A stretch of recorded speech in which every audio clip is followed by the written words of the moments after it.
Setting the record straight on wheel coatings. Hi, I'm Ivan. I'm Nick. And this is DIY Detail Podcast. Today we're going to go over why we don't have a wheel coating and why we think you shouldn't need one either. Ivan, you have been saying that wheel coatings are totally unnecessary for years, and I thought that would just influence the whole industry and these wheel coatings would go away.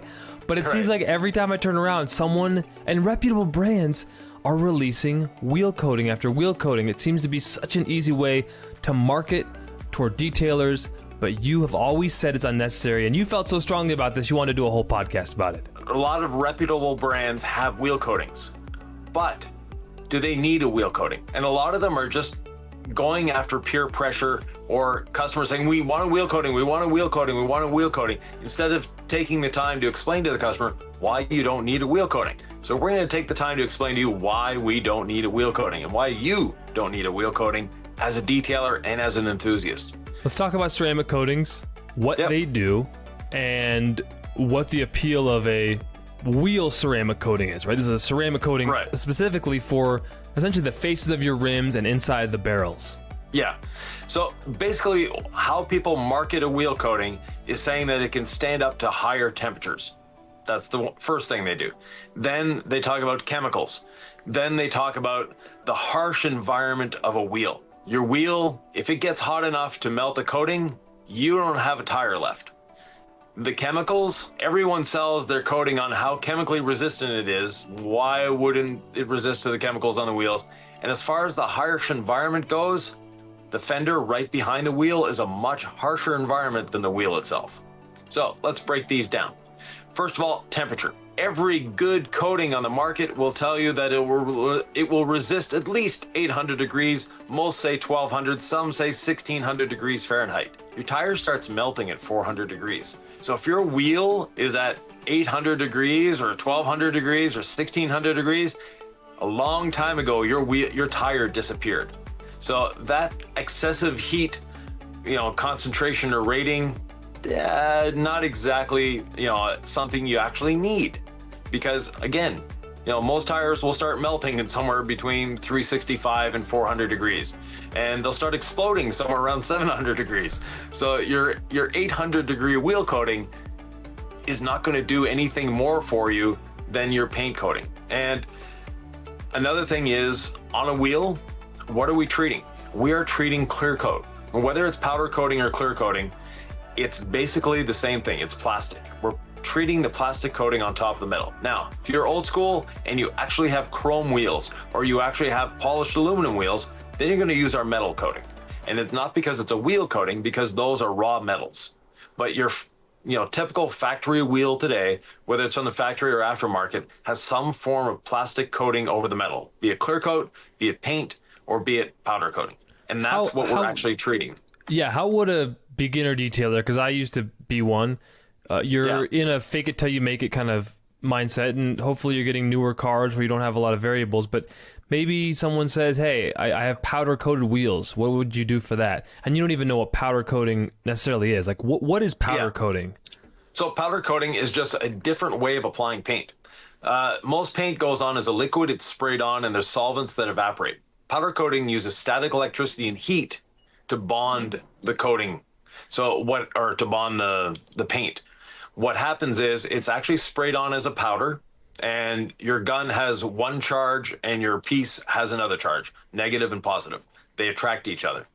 Then it gets put in an oven and baked. And that baking process liquefies the powder, spreading it onto the metal or onto whatever the substrate is. So powder coating is just another way of depositing pigments on the surface. And you can go ahead and ceramic coat over that. Oh, definitely. Yeah, it's plastic. So it's plastic just like your paint is plastic, just like your clear coat is plastic. Could you hypothetically put some gold standard polish on a rag and polish powder coating if someone had water spots over them or something? Yeah, definitely. Powder coating is just another way of saying paint. It's just a paint that's applied in a different fashion. But I know people get their wheels powder coated, so this is a wheel specific conversation. Okay, so we move past that. I learned from today.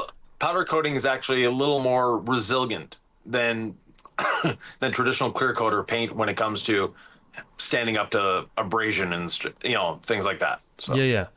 Okay, so I think we've past the temperature, you Yep. know, question, right? Like that actually makes a lot of sense to me. If Yeah. you're gonna have more problems if you're at that temperature than whether you have a ceramic coating on your wheel. Right. So why do these companies keep coming out with them? Because people ask for them. How many times have we been asked? How many times have you been asked, when are we coming out with a wheel coating? Frequently. It's a question we get a lot. And then this is our answer to that question. So in the future, when someone asks us that question, we'll just link this video. But without having to go into a lengthy explanation. But my short elevator speech is your wheels are never going to get that hot. And if you maintain your wheels properly, your coating is going to last just as long as it does on the paint. What That's about another aspect? Yeah, go ahead. Yeah, go ahead. Well, I was saying go ahead. chemical resistance is a big question people have, right? And Right. you assume that because your rims get so caked in brake dust, right? They're right by the caliper. It's a lot of heat going on there against the brakes, right? Like Yep. the discs, I imagine there's a lot of crud right in the wheels. I mean, how could you say it's not there, right? So people are thinking, I've got to get something specific to protect this, or it'll just get all nasty. Right. Well, the coating itself, so any good, like our 3 or 5 or 8 year coating, is going to protect that wheel from all that dirt. Where a lot of people err on the side of too much is their wheel is dirty. And if you coated a wheel, all you need is incredible suds or rinseless wash. Your wheel is going to clean up beautifully as long as you maintain your vehicle on a regular basis. Excuse me. If you wait 6 months, yeah, you might get a heavy accumulation on there.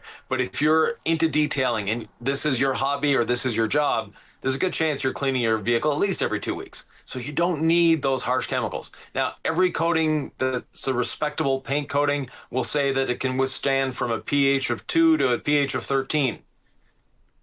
Wheel cleaners or APCs are usually somewhere around 12 or 13. Wheel acids, they can be down to 2 sometimes, but most are around 3 or 4. So again, the coating that you're putting on the paint can resist all those chemicals that you're putting on your wheels. But you really don't need to use any harsh chemicals on your wheels. What we need to do is just try it first with the rinseless or the incredible suds, and you'll see just how easy that wheel is to clean. That's why we put a coating on the wheel, to make it easy to clean. So by having that easy to clean coating on there, you don't need to be using those harsh chemicals. Another aspect, especially when it comes to cleaning, is that people take their wheel, they foam on all clean, or they foam on their wheel cleaner, and then they immediately go at it with a brush. Would you do that on paint? Would you spray your incredible suds or foam on your incredible suds and immediately go after it with a brush without rinsing away the heavy dirt first? Of course you wouldn't. Why do you do that on your wheels? So are you here to say that the foam rinse foam or chemical rinse chemical method we teach on paint, which is essentially to get something on there that's going to break down a lot of that grit before we pressure wash it off, because we don't want to touch that paint until it's been properly pre-treated. Then we flush off the grit. Then we pre-treat it again with either our incredible suds or our rinseless. And now we've got more lubrication and cleaning power before we touch it. Are you arguing that that should be our approach on wheels most of the time, at least? Definitely, yeah. That is how we should be cleaning wheels. And when you do that, now you're not taking that grit that's on the wheel. And yes, there is grit in the wheels. You're not taking that grit and starting to grind it in. The other thing is, we use the wheel and body brush on the faces of the wheel. And that wheel, we've proven, and many people have proven that it's safe on the paint as well. So we don't have to worry about scratching there. But then you take your wheel brush. A lot of those wheel brushes, I wouldn't use on paint. And I'm sure there's a lot of people too that they look at their wheel brush, and if you were to say, okay, if it's good for your wheel, why don't you scrape it across your fender a couple times, see what happens? I don't think many people would even want to try that.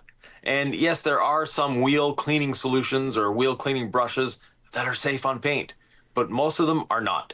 And that's another thing. So unless you have proper lubrication and you're going at it easily and you're making sure that you have everything in place, you might be scratching the coating on the wheel, meaning that your wheel coating or whatever coating you have on your wheel isn't going to last as long.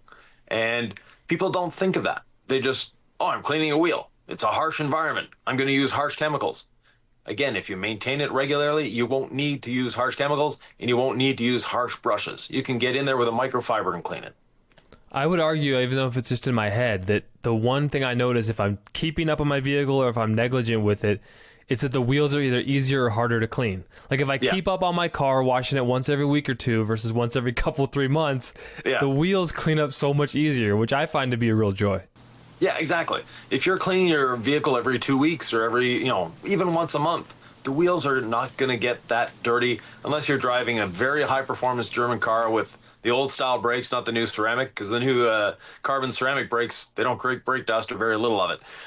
But you have all that going on that causes the accumulation. But again, if your wheel is coated and you've treated your coating properly, meaning not using brushes without rinsing it out first, things like that, your coating's going to last as long as on the paint if it's properly maintained. If you do the same steps on your wheels that you do in your paint, it's going to last as long as on your paint.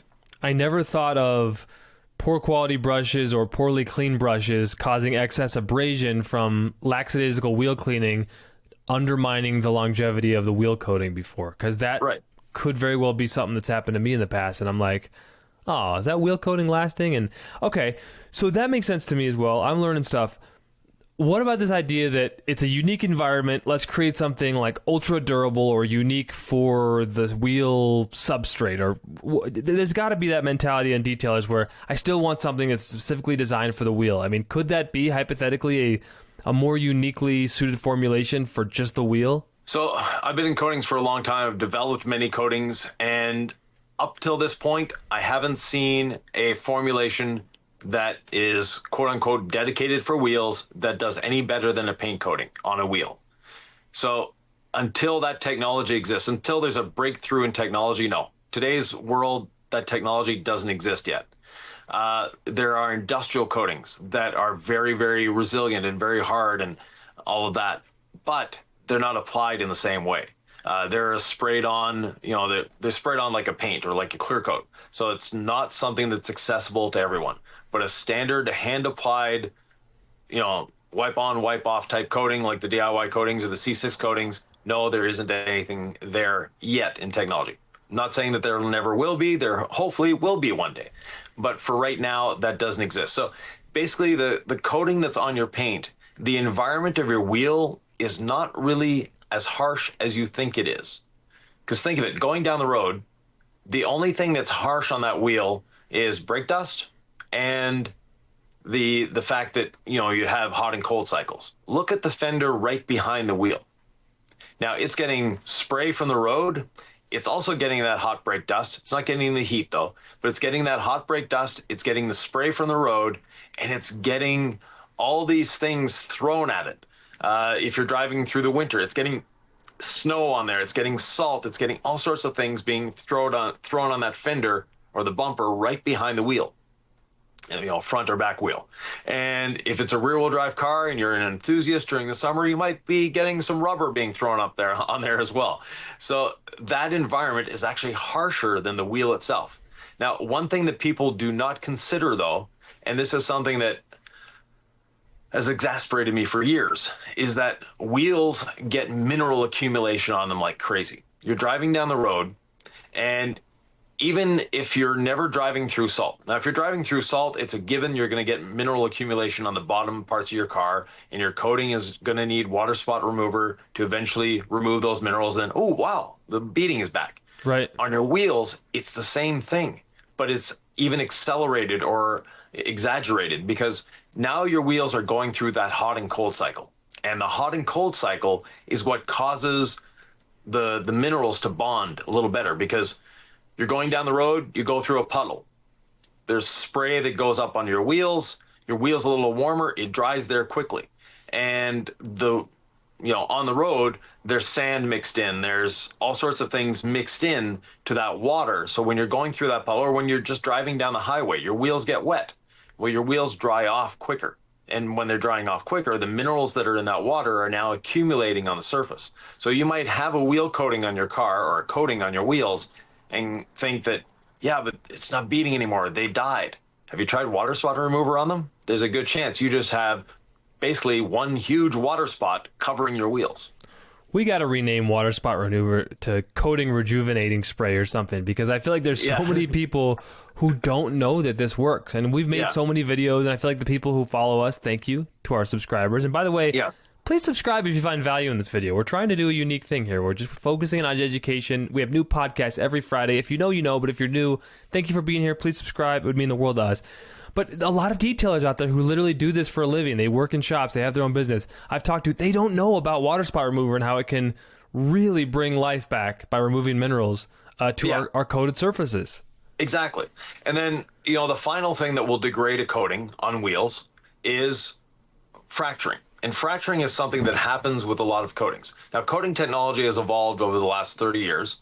But there's still some coatings on the market that are susceptible to fracturing. So those brands, they may have a wheel-specific coating, and the thing they focused on is fracturing. We've gotten rid of fracturing for all intents and purposes in our coatings with silicon nitride. And silicon nitride is a more expensive product to use. It's a more expensive chemical to incorporate. But what happens with silicon nitride is it basically reduces or eliminates the fracturing. And fracturing, the best way I have of describing this, and again, if you're a subscriber, you've heard this before, so you can, skip forward 15 seconds. But if you're not a subscriber, basically what happens with fracturing is if you look at the desert floor, it gets wet. It's a nice, smooth, perfectly glassy surface. Then it dries out. All the what's on the desert floor, the sand, the dirt, whatever, is still there, but it's all cracked apart because the moisture is evaporated. What happens with a coating is the molecules that are holding the ceramic together have broken down. So the little bridges between each ceramic particle have broken down. The ceramic is still on your paint, or it's still on your wheel. But since it's broken down, then you have that, the fracturing and the little fissures between the pieces of ceramic. With the silicon nitride, it holds everything together. So it acts like the glue, and it resists the fracturing from hot and cold cycles that eventually break things apart. So we have silicon nitride naturally in all our formulas. So not an issue for us. But for a lot of coating companies that don't have silicon nitride incorporated, then for them, maybe they need a wheel coating. And the simple thing they do is just add silicon nitride to it. But that increases the cost a little bit. So that could be why they have a dedicated wheel coating. But for us, it's in all our coatings because we don't want a coating that fractures. I remember when I had a different coating manufacturer that I installed for when I first started detailing. Yeah. Their wheel coating smelled the worst, so I assumed it was the most powerful protection. Yeah. Detailers out there think these kind of things, and I don't know if they're wrong or they're right. Usually, I think if it's harder to install or if it smells worse, it's probably better. But I know you have thoughts on that, Ivan. No, so basically, silicon nitride requires different forms of carrier solvents to be used. And you can't use it with all forms of carrier solvents. So basically what they might have done for their formula is just change the carrier solvent slightly, and that carrier solvent for you had a nastier smell. It actually may have been a safer solvent to use, but just the odor coming from it was a little more intense, we'll put it that way. Yeah, they sure got me with marketing me an extra product to buy. And I love that we tell people use rinseless wash at the dilution we say, right? 4 milliliters to a liter, 1 ounce to 2 gallons. Don't use more or it'll be streaky on your paint. We want you to use less product, right? We're saying here, we don't want you to buy a wheel coating. Do what you want to do. It's fun to buy products out there and try everything, and we know how the world works. But we're trying to just let you know, just get the one bottle. So in a perfect world, I mean, what coating would you put on a wheel of ours? Our 8-year coating. So the 8-year coating has the most chemical resistance. It has the highest concentration of silicon nitride, so it's going to resist the fracturing more than the other coatings. And again, fracturing is what we're concerned about on a wheel because of the hot and cold cycles. And also it's not our most water spot resistance, but it's our most chemically resistant coating. Now, one thing you can do to extend the life of any ceramic coating, I don't care whose it is when you're washing your wheels, finish off with a couple sprays of quick beads. And your wheel's going to be easier to clean next time. Even if you don't have a coating on your wheels, it's like a cheat code for wheels. Put a bit of quick beads on, and you're good to go. I don't know why I prefer ceramic gloss on paint. Just my own. Everyone has their own, thoughts. Yeah. But quick beads on wheels is just fast, fun. The water beads come back as soon as you spray it down. It just feels like a super efficient way to do wheels. Right. And I did a coating on a car the other day, a M4 competition or M3 competition. I forget which one it was, but the M series BMW competition. And I looked at the wheels. and thinking to myself, I never want to clean these wheels. They reminded me of a 79 Trans Am, Okay. the honeycomb style wheel. So it's not 5 spokes, it's like 1,500 spokes. And it's a honeycomb pattern, beautiful looking wheel, Yeah. but not something you want to clean. And, they're deep holes, they're thin. It's like a wheel cleaner's nightmare. And, but take, like I say, a 79 Trans Am, maybe an 80, 78, that era of Trans Am with the honeycomb wheels. And that's basically what it looked like. And it was like, why did they bring this back? That's just not a good idea. Things come and go, Ivan. Yeah, Trends exactly. come and go. Maybe one day the wheel coating will go the way of the dinosaur. You never know. Or someone will come up with a formula that actually does change something and actually is better for a wheel. But up until that point, you don't need a wheel coating. Some folks, just to kind of end our discussion here, but they may wonder, what's my process for installing a wheel coating? Because so often when we do our ceramic coating videos, Ivan, we'll just do quick beads on the wheels, and we tell people that. We're like, hey, you could ceramic coat these, but if you do quick beads after every wash, like, it's easy, it's fun, But, I mean, seriously, some people might wonder, do I polish the wheels first? What's my process for ceramic coating wheels? So you can polish. You first want to make sure that they're clean and then not beading water. So you want to make sure that you have cleaned the wheel and you've used water spot remover, you've used iron remover, you've used all clean, and now your wheel is perfectly clean. Then you use the panel prep. And ideally, if you're equipped for it, you've got a torque wrench, you've got jack stands, etc., take the wheels off. It makes life so much easier to clean and to prep those wheels, and you can do your brake caliper while you're there.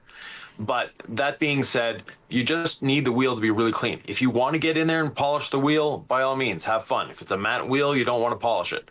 But if it's a glossy finish wheel, have fun, polish it.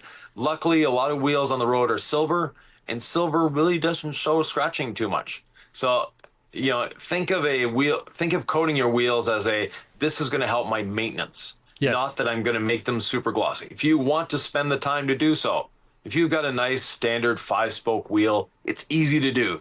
If you have one of these, like I was mentioning, the M4 wheel or M3, or the old Firebird wheels, whatever, that have spokes upon spokes and spokes coming out of spokes and spokes going into spokes, and do it at your own risk, right? For your time, because you'd hand polish, right, on a rag. Hand polish on a rag. There's accessories that go on a Dremel. There's accessories, accessories that can go on a polisher that will allow you to get into all those little tight areas. But it's very, very tedious. And is it something that's really going to benefit you as the car owner? Or if you're a professional detailer, is it really going to benefit the customer that their wheel be paint corrected to perfection? Yeah. My answer, probably not. I have polished wheels before. But those were raw aluminum wheels, and you need to get those wheels nice and shiny. When you see, faded aluminum, but most raw aluminum wheels are not multi-spokes. They have a couple, they'll have 5 spokes, maybe 6, and it stops there, so hopefully. But, or, there'll be like a centerline wheel, which is just a flat dish. So there's a lot of different variables. There's no right way or wrong way. If you want to polish your wheel, go right ahead. If you don't feel the need to polish your wheels, don't feel any pressure to do so either. Because you could, you said a drill attachment, because that's just a rotary movement, isn't it? Just one direction. Yeah. There's all kinds of drill different attachments. They have Dremel attachments. They have attachments that go on a rotary. They have attachments that are specifically designed for for tools that have a little flexible shaft that you can get in there and play in all those little areas. Yep. But again, doing a wheel, it's not exactly always fun. Well, we hope we've given folks out there some tips on how to coat their wheels, save some money in doing so by just getting one product for the paint, the glass, the exterior plastics, the wheels. Plastics are a different conversation, right? Because if it started to oxidize, we don't necessarily recommend ceramic coating those plastics. But on a new vehicle, you ceramic coat the plastic. So everything on the exterior and your wheels. Yep. And it just makes life easy. I think it makes jumping into this world of detailing and ceramic coating your own ride so much more accessible for folks. And we get the notes. We get the thank yous. I mean, people just send us the photos. They post to our Facebook page, which I hope you're a member of. If not, please ask to join it. Description, we'll give you a link to that. But they'll write, I never would have felt confident doing this outside of your videos, and now look at my vehicle. I just ceramic coated it. And I think that's so cool, Ivan. Exactly. It is. You know, DIY was founded on the basis that we want detailing to be fun. We want it to be educational, and we want it to be a way for people to enjoy passing some time. It's a great hobby. It's a great, job as well, or it's a great career. But mostly, it's just a fun thing to do, and it should be fun. It shouldn't be a daunting task of I have to wade through all these different things, and if I don't do it this way, am I wrong? There's no right way of detailing. There's no absolutely this is the only way you should be doing it. There's a lot of different ways. Find one that suits you, enjoy it, and have a nice clean car. Well, if you want a clean car, it starts with clean wheels, Ivan. And one thing we didn't go too far into that I think folks may actually enjoy is how to really utilize our all-purpose cleaner, All Clean, to clean wheels. And that video is right here.